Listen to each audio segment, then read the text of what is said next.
Hello दोस्तों, आज हम क्लास 12 के चैप्टर नंबर 3 मैट्रिक्स अर्थात आव्यूह के चैप्टर की शुरुआत करने जा रहे हैं। इस चैप्टर की शुरुआत करने से पहले मैं आपको एक बात बताना चाहता हूं कि इस चैप्टर से रिलेटेड जितने भी थ्योरेटिकल पार्ट्स हैं वो मैं आपको इस बोर्ड पे नहीं बल्कि एक पीडीएफ के रूप में प्रोवाइड करा दूंगा, जिस पीडीएफ की लिंक आपको इसी वीडियो के डिस्क्रिप्शन बॉक्स में मिल जाएगी। वहां जा डिस्क्रिप्शन में जाकर उसे चेकआउट कर सकते हैं और उसे डाउनलोड कर लीजिएगा। उसे डाउनलोड करने के बाद चाहिए तो आप उसके हैंड रिटन नोट्स बना लीजिएगा या उसका प्रिंट आउट करवा लीजिएगा। बिना किसी टाइम वेस्ट किए हुए इस चैप्टर की शुरुआत करते हैं। आव्यूह चैप्टर की शुरुआत हम आव्यूह की परिभाषा से करेंगे। आव्यूह की परिभाषा कुछ इस प्रकार है। यदि आव्यूह m n संख्याओं के समुच्चय को m पंक्ति तथा n स्तंभों के रूप में एक आयताकार सारणी में सुव्यवस्थित किया जाए तो उस आयताकार सारणी को आव्यूह कहते हैं।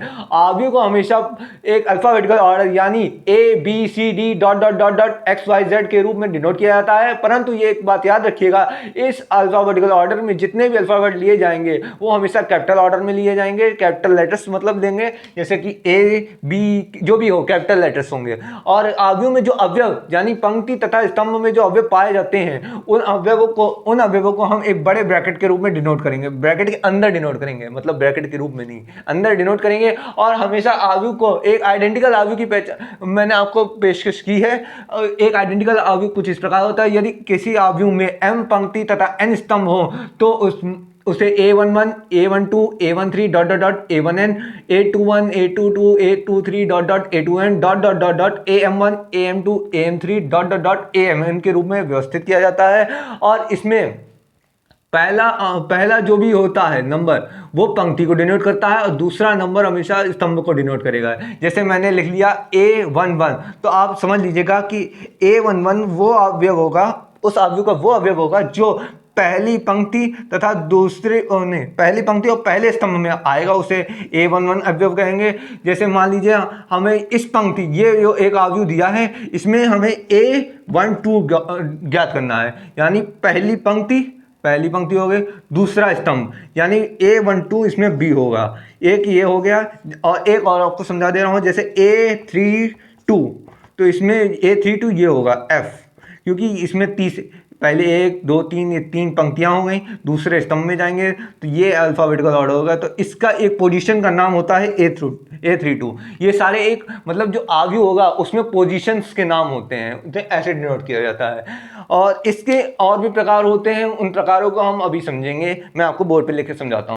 आइए शुरू करते हैं जानना आव्यूह के विभिन्न प्रकार के बारे में। आव्यूह के कुछ निम्न प्रकार के आव्यूह पाए जाते हैं आव्यूहों में, जैसे हॉरिजॉन्टल मैट्रिक्स जिसे क्षैतिज आव्यूह कहते हैं, वर्टिकल मैट्रिक्स ऊर्ध्वाधर आव्यूह कहते हैं हिंदी में, जिसे स्क्वायर मैट्रिक्स जिसे वर्ग आव्यूह हिंदी में कहते हैं, रो मैट्रिक्स अर्थात पंक्ति आव्यूह, कॉलम मैट्रिक्स अर्थात स्तंभ आव्यूह, जीरो मैट्रिक्स अर्थात शून्य आव्यूह, डायगोनल मैट्रिक्स अर्थात विकर्ण आव्यूह, आइडेंटिटी मैट्रिक्स अर्थात इकाई आव्यूह, स्केलर मैट्रिक्स अर्थात अदिश आव्यूह, और अपर ट्रायंगुलर मैट्रिक्स अर्थात उप त्रिभुजीय आव्यूह, लोअर ट्रायंगुलर मैट्रिक्स अर्थात निम्न त्रिभुजीय आव्यूह, और सब मैट्रिक्स यानी उप आव्यूह।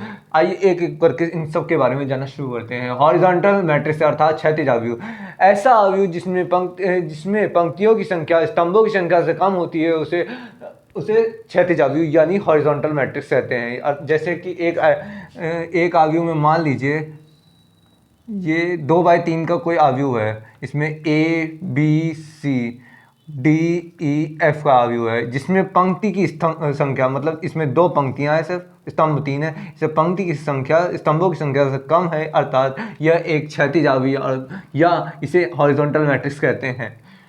इसके वर्टिकल मैट्रिक्स अर्थात ऊर्ध्वाधर आव्यूह जैसे इसका विपरीत, यदि किसी आव्यूह में पंक्तियों की संख्या स्तंभों की संख्या से अधिक हो तो उसे वर्टिकल मैट्रिक्स अर्थात ऊर्ध्वाधर आव्यूह कहते हैं। जैसे मान लीजिए कि ABCDEF ऐसे एक आव्यूह है तो इसकी कोटि होगी 3/2, इसमें 3 पंक्तियां हैं तथा 2 स्तंभ हैं, इसमें स्तंभों की संख्या पंक्ति की संख्या से कम है तो इसे ऊर्ध्वाधर आव्यूह अर्थात वर्टिकल मैट्रिक्स कहते हैं। स्क्वायर मैट्रिक्स, ऐसा आव्यूह जिसमें पंक्ति तथा स्तंभों की संख्या समान होती है उसे वर्ग आव्यूह कहते हैं। जैसे कि इसका उदाहरण हो गया ABCDEF हो गया, GHI, इसमें 3 पंक्ति तथा 3 स्तंभ है, मतलब पंक्ति की संख्या स्तंभों की संख्या के बराबर हो जाए जब तो उसे ऐसे आव्यूह को वर्ग आव्यूह या स्क्वायर मैट्रिक्स कहते हैं। रो मैट्रिक्स एक ऐसा मैट्रिक्स होता है, एक सेकेंड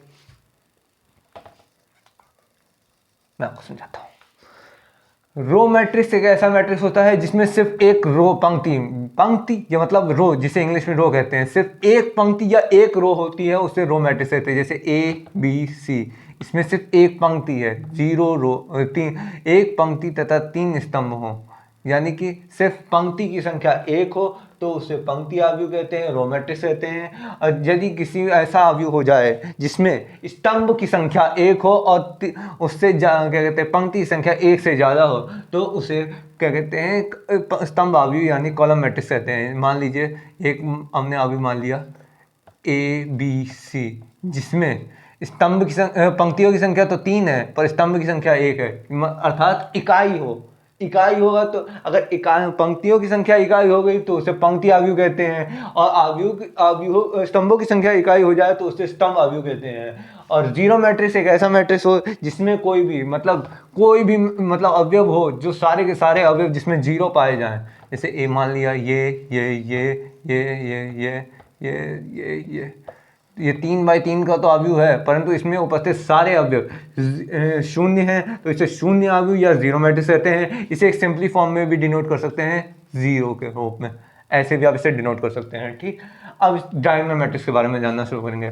डायगोनल मैट्रिक्स अर्थात विकर्ण आव्यूह, इस आव्यूह के होने के लिए एक शर्त लागू होती है कि हमेशा वो आव्यूह एक वर्ग आव्यूह होना चाहिए, जिसमें जैसे कि मान लिया 3/3 का एक वर्ग आव्यूह है, इसमें कोई भी ABC विकर्ण, ये मुख्य विकर्ण होता है, हमें सब जानिए, मुख्य विकर्ण के अलावा शेष सभी अवयव शून्य हों, यानी ये तो होंगे अवयव और बाकी सारे ये अवयव शून्य नहीं हो सकते और बाकी सारे अवयव शून्य के अलावा कुछ हो नहीं सकते।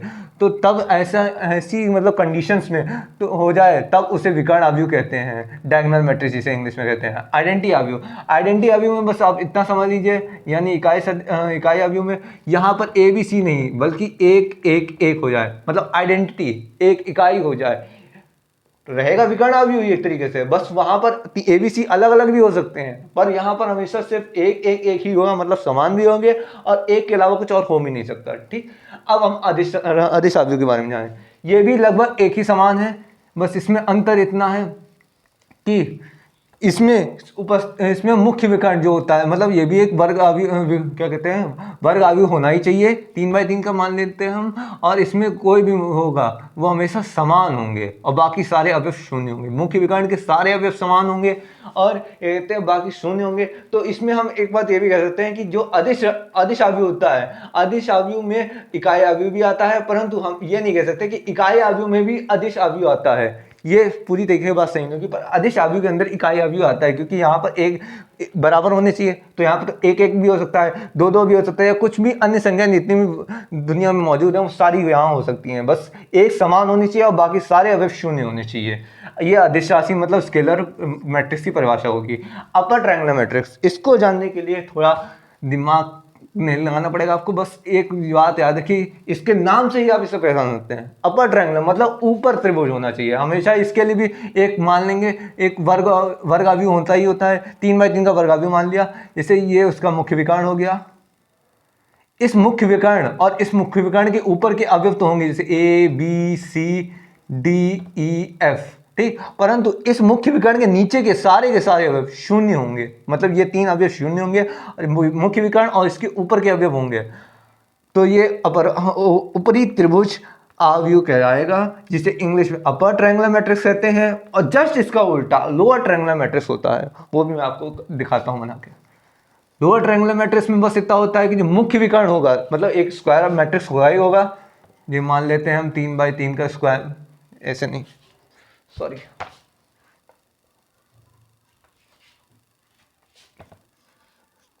ये 3/3 का स्क्वायर मैट्रिक्स हो गया, इसमें ये मुख्य विकर्ण हो गया एक, तो इसमें मुख्य विकर्ण होगा ABC, मुख्य विकर्ण दोनों में होंगे और इसके नीचे में आव्यूह होंगे, बस उसमें ऊपर के आव्यूह मतलब अवयव शून्य होंगे। उसमें ये होता है, अपर ट्रायंगुलर में ये होगा कि ऊपर अवयव होंगे नीचे शून्य होगा, और लोअर ट्रायंगुलर में नीचे अवयव होंगे ऊपर शून्य होगा, मतलब निम्न त्रिभुज, मतलब नीचे के, मतलब आप नाम समझ लीजिए कि ये जो क्या कहते हैं मुख्य विकर्ण है, इसके नीचे अवयव होंगे तो लोअर होगा, ऊपर अवयव होंगे तो अपर होगा। तो ऐसे आप इसे याद रख सकते हैं। ये हो गई लोअर ट्रायंगुलर मैट्रिक्स की परिभाषा।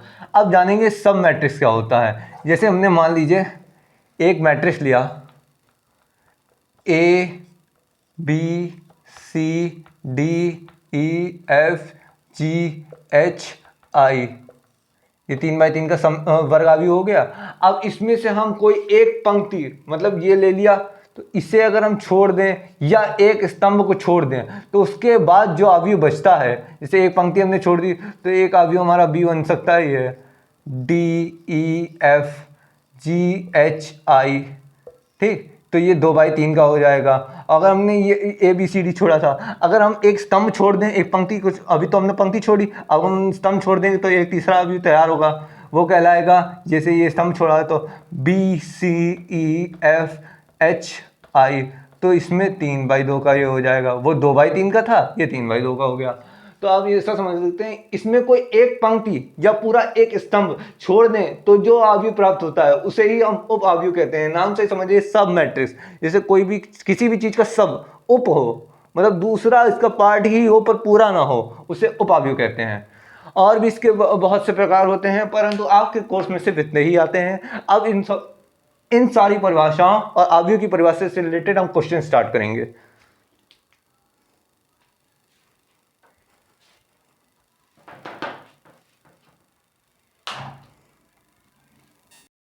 आइए शुरू करते हैं एनसीईआरटी के कुछ सवालों को। ये है एनसीईआरटी का पहला सवाल। आप कोई भी एक एनसीईआरटी बुक उठा लीजिए या कोई भी बुक उठा लीजिए जिसमें एनसीईआरटी पोर्शन हो, उसमें जाके आप देख सकते हैं। ये उसका पहला सवाल है। इसमें एक मैट्रिक्स दिया गया है ए, उसमें ये अवयव हैं उसके, और उसमें पहला पार्ट उसका पूछा गया है अवयव की कोटि क्या होगी। जैसा कि आप देख सकते हैं, मैंने आपको पहले इससे बताया था कि अवयव की कोटि हम कैसे कर सकते हैं। मतलब पहले लिखेंगे पंक्ति की संख्या 1 2 3, अर्थात सॉल्यूशन कि पहला पार्ट है अवयव की कोटि। तो हम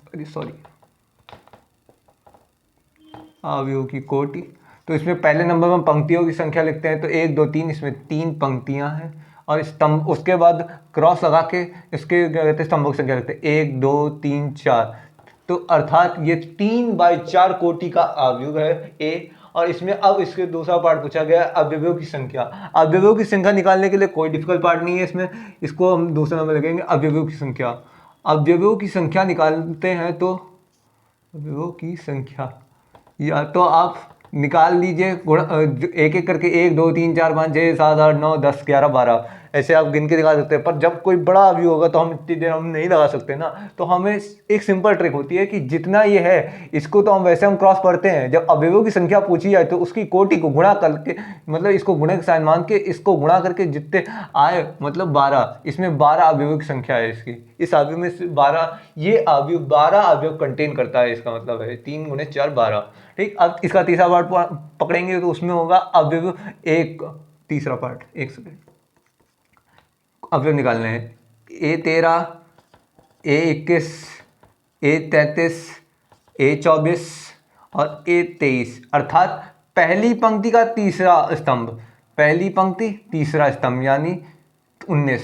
तो A13 का जो डिनोट कर रहा है वो 19 को कर रहा है। अब A21 यानी दूसरी पंक्ति पहला स्तंभ 35 होगा यहाँ पे। A21 35 को डिनोट करता है, अर्थात A33 तीसरी पंक्ति तीसरा स्तंभ -5, तो इसका ये हो गया। A24 दूसरी पंक्ति चौथा स्तंभ मतलब 12, और A23 मतलब दूसरी पंक्ति तीसरा स्तंभ 5/2, अर्थात इसमें अवयव जो होंगे, जो पूछे गए थे अवयव, वो कुछ इस प्रकार होंगे। A13 पर मतलब 13, एक पहली पंक्ति तीसरे स्तंभ पर जो अवयव उपस्थित है वो 19 है। दूसरी पंक्ति पहले स्तंभ पर 35 उपस्थित है। तीसरी पंक्ति तीसरे स्तंभ पर -5 उपस्थित है। दूसरी पंक्ति चौथे स्तंभ पर 12 उपस्थित है, और दूसरी पंक्ति तीसरे स्तंभ पर 5/2 उपस्थित है। तो ये इस प्रकार पहला क्वेश्चन कंप्लीट हुआ। आइए हम दूसरा क्वेश्चन करते हैं। आइए एनसीईआरटी के एक्सरसाइज 3.1 का पार्ट नंबर 2 समझते हैं। क्वेश्चन नंबर 2, यदि किसी अवयव में 24 अवयव हों तो उसकी कोटि संभव कोटियाँ कितनी होंगी, और यदि किसी अवयव में 13 अवयव हों तो उसकी संभव कोटियाँ कितनी होंगी। तो इसको पहले नंबर पहले पार्ट कॉल करते हैं, इसमें 24 अवयव हैं। अवयव के अवयव, अवयव में अवयव कितने हैं, 24। अवयव में अवयव 24 है। तो जैसे कि मैंने आपको बताया कि कोटि मतलब जो अवयव में अवयव होते हैं तो उनकी कोटि ज्ञात करने के लिए मतलब गुणा करना होता है। तो 24 के हम गुणनखंड कर लेंगे। तो पहले नंबर तो इसका सबसे पहला निकल के आता है 24 गुणे 1, यानी 24 गुणे 1, 24 पंक्तियाँ 1 स्तंभ, 1 गुणे 24 इसका निकल के आता है। दूसरा आता है 2 गुणे 12, 12 गुणे 2, जस्ट इसके अपोजिट भी होते रहेंगे, मतलब 2 पंक्तियाँ 12 स्तंभ, 12 पंक्तियाँ 2 स्तंभ, इसी प्रकार होगा। 12 में टूटा, पहले 24 का था, उसके बाद 12 में टूटा, और 16 में तो टूट नहीं सकता, 14 में भी नहीं टूटेगा, 12 हुआ। उसके बाद इसके 6 किया, 6 गुणे 4 24 होता है, 4 गुणे 6 भी होगा, 4 पंक्तियाँ 6 स्तंभ, 6 पंक्तियाँ 4 स्तंभ। अब इसका करेंगे 3 गुणे 8, 8 गुणे 3 निकलेगा, और इससे ज़्यादा निकलेगा कुछ मेरे हिसाब से तो नहीं। 1 2 3 4 5 6 7 8, अर्थात इसमें इसकी कोटियाँ, कुल कोटियाँ 8 होंगी।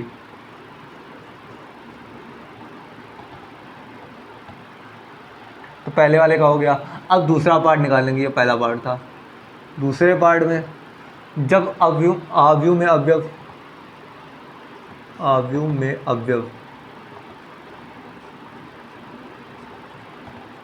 13 हो, तो जैसा कि आप देख सकते हैं 13 को मतलब एक ऐसी संख्या है जिसके कोई भी गुणनखंड नहीं होते, तो इसके सिर्फ 2 ही कोटियाँ होंगी, यानी 1 गुणे 13, 13 गुणे 1, अर्थात कुल कोटियाँ 2।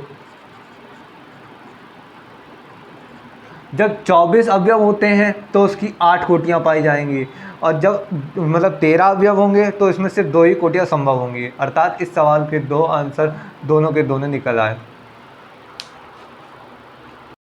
आइए शुरू करते हैं क्वेश्चन नंबर 3।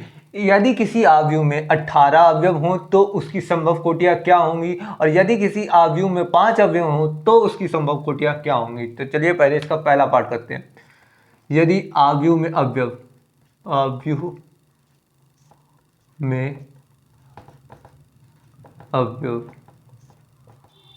18 हों तो कोटियाँ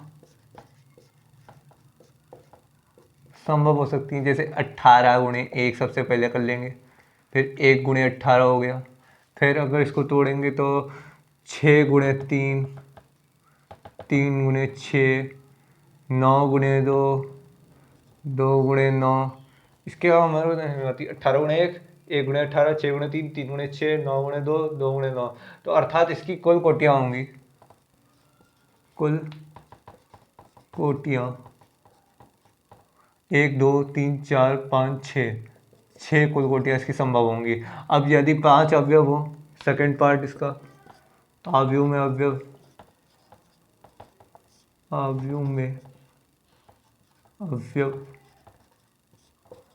5 हो तो कोटियाँ, जैसा कि हम जानते हैं कि एक अभाज्य संख्या है 5, तो इसकी सिर्फ 5 गुणे 1 और 1 गुणे 5 हो सकती है। तो कुल कोटियाँ इसकी 2 ही होंगी, जैसे पिछले वाले क्वेश्चन में 13 की 2 थी, इसकी भी 2 ही होंगी, वो भी एक अभाज्य संख्या है। तो इसमें पहले पार्ट का आंसर होगा 6, दूसरे पार्ट का आंसर होगा 2। और इसी के साथ ये क्वेश्चन समाप्त हुआ। अगले क्वेश्चन की ओर बढ़ते हैं। आइए चौथे क्वेश्चन की ओर बढ़ते हैं। चौथा क्वेश्चन कुछ इस प्रकार है कि यदि एक 2/2 का अवयव a बराबर ब्रैकेट में a सफिक्स में ij की रचना कीजिए जिसके अवयव निम्न प्रकार से प्रदत्त हैं, यानी कि पहला पोर्शन, दूसरा पोर्शन, तीसरा पोर्शन, इन्हें 3 पोर्शन में हल करेंगे हम। पहला पोर्शन हम इसको हल करना शुरू करते हैं, जिसमें aij दे रखा है कुछ इस प्रकार। तो हम पहले एक अवयव बना लेते हैं, आइडेंटिकल अवयव है, 2/2 का है, तो ऐसे बनेगा कुछ a11 a12 a21 a22, कुछ इस प्रकार का आइडेंटिकल अवयव होगा। ये 2/2 का होगा क्योंकि 2/2 का कहा गया है इस क्वेश्चन में। अब इसके अवयव ऐसे हैं, तो इसका पहला अवयव निकालते हैं a11, इस हिसाब से निकालेंगे तो हो जाएगा 1 + 1 का होल स्क्वायर बाई टू, 1+1 2, 2 का होल स्क्वायर 4, 4/2 यानी कि 2। a11 का मान 2 हो गया। a12 का मान आएगा 1+2 का होल स्क्वायर बाई 2, अर्थात 1+2 3 3 9/2। a12 आ गया। a21 आएगा 2+1 का होल स्क्वायर बटे 2, तो इसका हो जाएगा 2+3 9/2। a21 हो गया। अब a22 निकालेंगे, 2+2 का होल स्क्वायर बाई 2, तो इसका a22 अवयव हो जाएगा 2+2 4, 4 का वर्ग 16, 16/2 बराबर 8 आएगा। तो अब इसका एक अवयव बनाएंगे, तो a बराबर हो जाएगा, a11 की जगह पर रखेंगे 2, a12 की जगह पर रखेंगे 9/2, a21 की जगह पर रखेंगे 9/2, a22 की जगह पर रखेंगे 8। तो एक इस प्रकार का अवयव होगा, 2/2 होगा। ठीक, ये इसका पहला पार्ट हुआ। अब हम इस पहले पार्ट लिख लीजिएगा, और अब हम इसका दूसरा पार्ट हल करते हैं।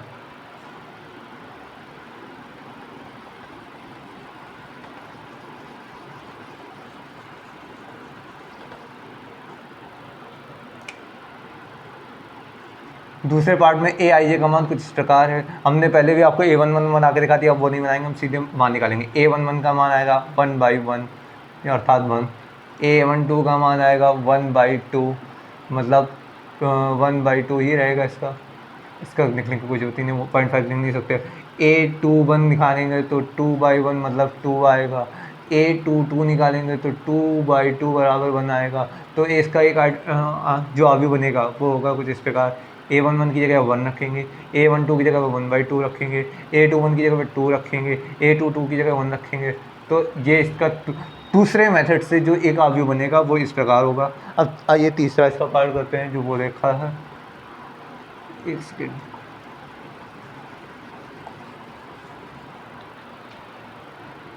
इसका तीसरा पार्ट कुछ इस प्रकार होगा कि हम वहीं आपको बना के नहीं दिखा सकते, बहुत टाइम लगेगा। a11 की जगह पर रखेंगे तो 1+2 हो जाएगा, हाँ 1+2 हो जाएगा, होल स्क्वायर बाई 2 हो जाएगा, 1+2 3 मतलब 9/2 आएगा a11 का मान। a12 की जगह पर रखेंगे तो हो जाएगा 1+2 × 2 4, 4 का होल स्क्वायर 1+4 का होल स्क्वायर बाई 2, 4 1 5, 5 का होल स्क्वायर होगा 25/2 आएगा इसका आंसर a12 का।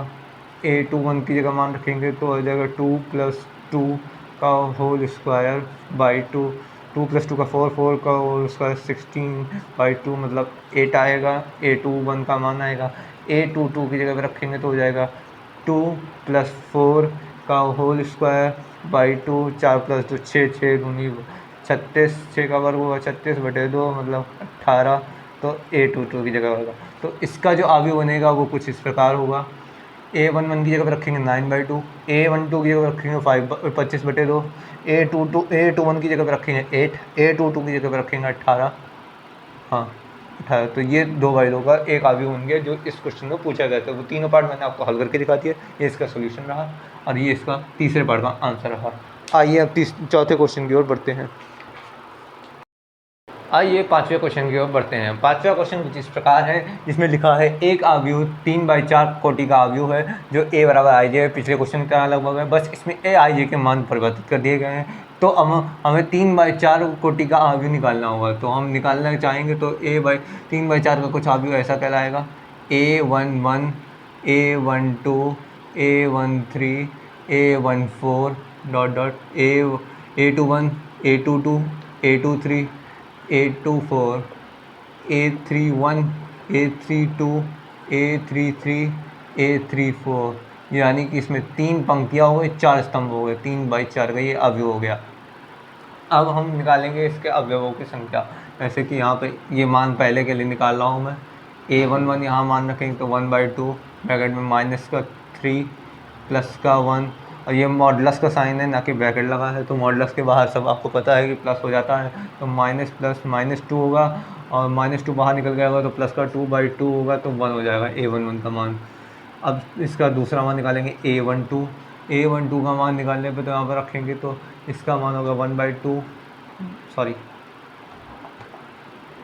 a1/2 -3 + 2, तो यहाँ पर -1 आएगा, तो यहाँ पर बाहर निकलेगा तो +1 हो जाएगा, तो 1/2 होगा इसका मान A12 का। A13 का मान निकालेंगे तो A13 का, एक सेकंड में इसको डिवाइड कर दे रहा हूँ। A13 का मान निकालेंगे तो A13 का मान आएगा 1/2 ब्रैकेट में -3 +3, तो इसको जोड़ेंगे तो 0 हो जाएगा, तो अर्थात इसका मान 0 आएगा A13 का। अब A14 निकालेंगे तो उसमें रखेंगे तो 1/2 ब्रैकेट में -3 +4, तो हो जाएगा, ये तो ऑलरेडी प्लस होगा तो 1/2 ही आएगा A14 का मान। ये सारे मान तो मैं ब्रैकेट में क्लोज कर रहा हूँ, जो मेन मान निकले हैं सारे। अब हम निकालेंगे A21, तो उसका मान आएगा 1/2 ब्रैकेट में माइनस का 21 होगा तो -6 हो जाएगा, +1 हो जाएगा, तो -5 बचेगा, तो बाहर आएगा 5/2 हो जाएगा A21 का मान। A22 का मान मैं डायरेक्ट नंबर निकाल के रख देता हूँ, तो यहाँ पे अगर 22 रखेंगे तो यहाँ पे 6 हो जाएगा, माइनस का प्लस का 2 माइनस का हो जाएगा 4 आएगा, बाहर का प्लस का हो जाएगा, तो आएगा यहाँ पे 2। A23 का मान रखूँगा यहाँ पर, तो यहाँ पे हो जाएगा, यहाँ पे अगर 2 रखा तो 6 हो जाएगा, 6 में 3 बचा, माइनस का 3 हुआ, तो यहाँ पर आएगा बाहर 3/2 हो जाएगा प्लस का। A24 का मान निकालेंगे तो यहाँ पे 2 रखेंगे तो माइनस का 6 होगा, प्लस का 4 होगा, माइनस का 2 बचेगा, बाहर आएगा, प्लस का 2 हो जाएगा, 1 आएगा A24 का मान। अब हम निकालेंगे इसी प्रकार A31 का मान, तो वहाँ पे रखेंगे तो 3 3 9, माइनस का 9 प्लस का 1 होगा, माइनस का 8, तो माइनस का 8 आएगा बाहर, तो प्लस का 8 हो जाएगा, और 8/2 का मतलब 4 होगा। A32 का मान निकालेंगे तो यहाँ पे माइनस का 9 प्लस का 2, तो माइनस का 7 हुआ, -7 आएगा बाहर, तो प्लस का 7/2 इसका मान हो गया। A33 का मान निकालेंगे तो यहाँ पे होगा 3 3 9, माइनस का 9 प्लस का 3, तो माइनस का 6 बचेगा, बाहर आएगा प्लस का 6, तो हो जाएगा यहाँ 3। A34 का मान निकालेंगे तो यहाँ पर माइनस का 9 प्लस का 4 होगा, तो माइनस का 5 बचेगा, बाहर आएगा प्लस का 5/2। तो ये सब इनके मान हो गए। अब हम इसको एक आव्यूह के रूप में व्यक्त कर देंगे। इन सारे मान को उठा के इस आव्यूह में रख देंगे, तो इसका मान कुछ इस प्रकार प्रदर्शित होगा। A11 का मान रखेंगे तो 1 होगा, A12 का मान रखेंगे 1/2 होगा, A13 का मान रखेंगे 0, A14 का मान होगा 1/2, A21 का मान रखेंगे 5/2, A22 का मान रखेंगे 2, A23 का मान रखेंगे 3/2, A24 का मान रखेंगे 1, A31 का मान रखेंगे तो 4 हो जाएगा, A32 का मान रखेंगे 7/2 हो जाएगा, A33 का मान रखेंगे तो 3 हो जाएगा, A34 का मान रखेंगे तो 5/2 हो जाएगा। तो अर्थात आखिर में ऐसा एक आव्यूह हमारे सामने प्रकट होगा। ये इसका मतलब जो हमने इस मान मतलब जो ये वैल्यू दे रखी थी उससे हमने इसके मान निकाले, तो इस प्रकार का आव्यूह प्रदर्शित होगा। आइए इसका दूसरा पार्ट करते हैं। ये मैं इतना लिखा नहीं दे रहा हूँ, बस नीचे का वैल्यू मिटा दे रहा हूँ, क्योंकि यहाँ पे इसके मान बदल जाते हैं। आव्यूह तो 3/4 का ही रहेगा।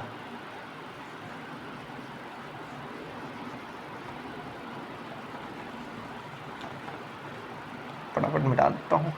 आइए इसका सेकंड पार्ट करते हैं। इसमें आई जे का मान ये ऐसा है, तो इसमें A11 का मान मैं डायरेक्ट उठा कर पुट कर देता हूँ। इसको 3 भागों में डिवाइड कर दे रहा हूँ। 1 का मान रखेंगे तो यहाँ पे माइनस का प्लस का 2 माइनस का 1, तो 1 बचेगा। A11 का मान 1 आएगा। A12 का मान आएगा, यहाँ पे 1 रखेंगे तो 2 होगा, 2 में 2 गया 0 होगा। A13 का मान आएगा, यहाँ पे 1 रखेंगे तो 2 होगा, 2 में -3, तो माइनस का 1 बचेगा। A14 का मान रखेंगे तो 2 माइनस का 4 माइनस का 2 बचेगा। और इसी प्रकार A21 का मान रखेंगे तो होगा 2 2 या 4 4 माइनस 1 3 बचेगा। A22 का मान रखेंगे 2 2 या 4 माइनस 2 2 बचेगा। A23 का मान रखेंगे 2 2 या 4 माइनस 3 1 बचेगा। A24 का मान रखेंगे 2 2 या 4 4 में एक सेकेंड A2 या 4 तो हो जाएगा 0। तो अब यहाँ पर रखेंगे A31 A32 A32 A33 A34, तो उसके मान कुछ इस प्रकार होंगे। 3 दूनी 6, 6 में से 1 गया 5, 3 दूनी 6, 6 में से 2 गया 4, 3 दूनी 6, 6 में से 3 गया 3, 3 दूनी 6, 6 में से 4 गया 2 बचा। तो ये कुछ इस प्रकार होगा। अब मैं आपको इसका आव्यूह बना के दिखा दे रहा हूँ। आव्यूह कुछ इसका इस प्रकार तैयार होगा। A11 का मान 1 0 -1 -2, इसका होगा 3 2 1 0, इसका होगा 5 4 3 2। तो ये कुछ इस प्रकार से 3/4 का अवयव होगा जो इस गणना के अनुसार, मतलब जो ये सूत्र है, इस सूत्र से इनके मान निकल कर इस प्रकार प्रकट होंगे। तो इस प्रकार ये क्वेश्चन नंबर 5वां, सॉरी ये 5वां क्वेश्चन है, ये 5वां क्वेश्चन भी इस प्रकार समाप्त हुआ। अब अगले क्वेश्चन की ओर बढ़ते हैं।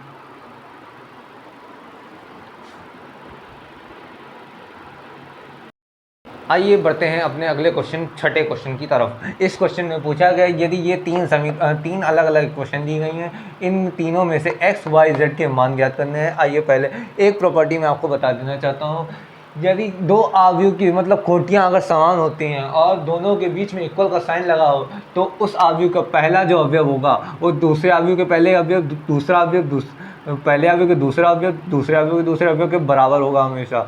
परंतु ये तभी लागू होगा नियम जब दोनों अवयव की कोटियाँ बराबर होंगी। जैसे इसकी 2/2 है, इसकी 2/2 है, बराबर है कोटियाँ। इसकी 2/2 है, इसकी भी 2/2 है, तो ये भी कोटियाँ बराबर है। इसकी 3/1 है, इसकी 3/1 है, तो ये भी बराबर है। तो इनमें ये नियम लागू हो सकता है, तुलनात्मक नियम जिसे कहते हैं। आइए पहला क्वेश्चन हल करते हैं। पहले क्वेश्चन कुछ इस प्रकार होगा, जैसे हम इसकी तुलना करें तो 4 या इस अवयव में इसका a11 4 है, इसका a11 मतलब जैसे मान लीजिए इसका a11 4 है, इसका b11 y है, तो y बराबर हो जाएगा 4।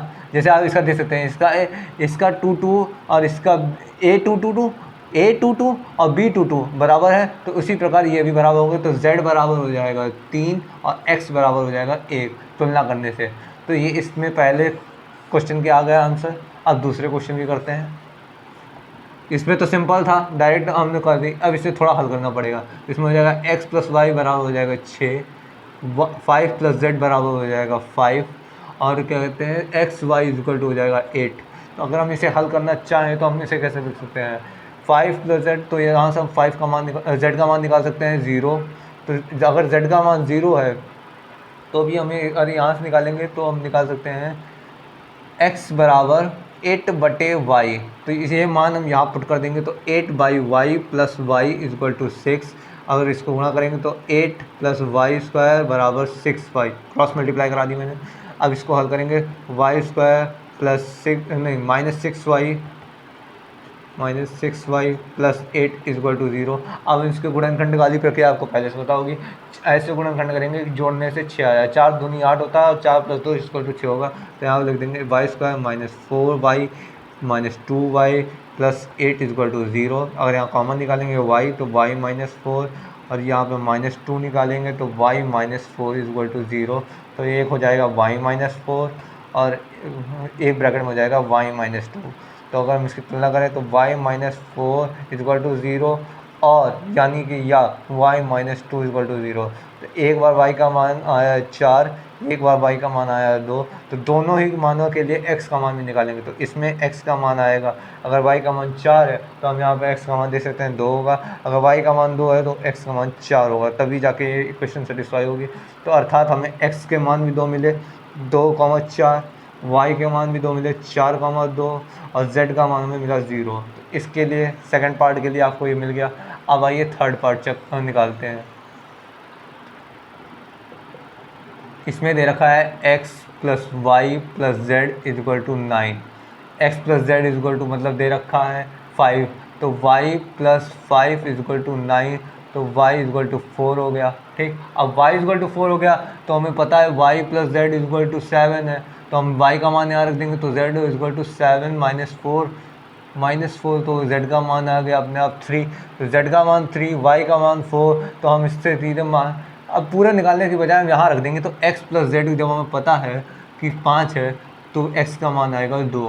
तो x y z के मान आ गए, x का मान 2, y का मान 4 और z का मान 3। एक बार इसे चेक भी कर लेंगे, 4 + 3 और 4 7, 7 2 9, मतलब x + y + z = 9। इसका मतलब ये सही आंसर है। तो ये इनके तीनों के मान निकल आए, और ये क्वेश्चन आपको थोड़ा अलग था अभी तक जो मैंने आपको नहीं बताया था, तो इसको भी ट्राई कर लीजिएगा।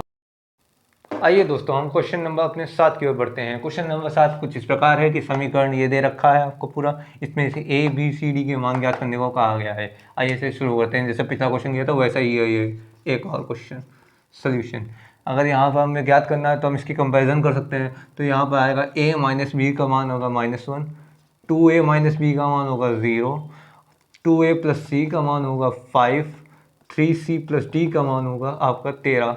तो अगर हम यहाँ से निकालना चाहें तो हम निकाल सकते हैं 2a बराबर b हो गया। ठीक, अगर 2a बराबर b है तो ये मान हम यहाँ पुट कर सकते हैं।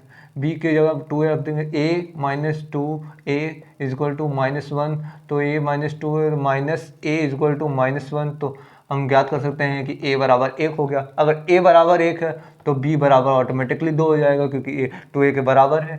अब a और b के मान आ गए हैं, तो अब a का मान यहाँ पुट कर देंगे, तो हो जाएगा 2 into 1 2 plus c is equal to 5, तो c का मान आ जाएगा 3। ठीक, अब यहाँ पे पुट कर देंगे c का मान, तो 3 into 3 9 plus d is equal to हो गया 13। तो आप यहाँ से निकाल सकते हैं d का मान 4 होगा। ठीक, तो इस प्रकार a b c d के मान भी आ गए आपके। बस यही पुट करने को आप मतलब निकालने को कहा गया था, वो हमने निकाल दिया इतने सिंपल तरीके से। इसी प्रकार से और भी क्वेश्चन हल करेंगे। आइए क्वेश्चन नंबर 8 और क्वेश्चन नंबर 9 को समझते हैं। क्वेश्चन नंबर 8 कुछ इस प्रकार कह रहा है, यदि a बराबर ब्रैकेट में a i j सफिक्स में bracket close m cross n एक वर्ग अवयव है तो क्या शर्तें लागू होनी चाहिए। जैसे कि मैंने आपको पहले ही परिभाषा में बताया था, एक वर्ग अवयव तब होगा जब उसमें पंक्तियों की संख्या तथा स्तंभों की संख्या समान हो। अर्थात यदि m छोटा हो n से, यानी कि पंक्तियों की संख्या स्तंभों की संख्या से कम हो, तो वर्ग अवयव कहलाएगा? नहीं कहलाएगा। तो वो एक हॉरिजॉन्टल मैट्रिक्स या क्या कहते हैं वो क्षैतिज अवयव कहलाएगा। यदि m की संख्या n से ज़्यादा हो तो ये मैंने आपको बताया था कि ये एक वर्टिकल मैट्रिक्स या ऊर्ध्वाधर मैट्रिक्स कहलाएगा। यदि m की संख्या n के बराबर हो तो जी हाँ, m की संख्या जब n के बराबर होगी तो मतलब पंक्तियों की संख्या और स्तंभों की संख्या बराबर होगी, तो एक वर्ग अवयव होगा। तो इसका सही आंसर होगा m बराबर n। ठीक, अब क्वेश्चन नंबर 9 को हल करते हैं। यदि x तथा n y के किन मान प्रदत्त के लिए अवयवों के निम्न युग्म समान होंगे। ये दो दे रखे हैं, कॉमा लगा रखा है, पर हमें पता है जब समान की बात करी गई तो यहाँ पर कॉमा नहीं इक्वल टू लेंगे।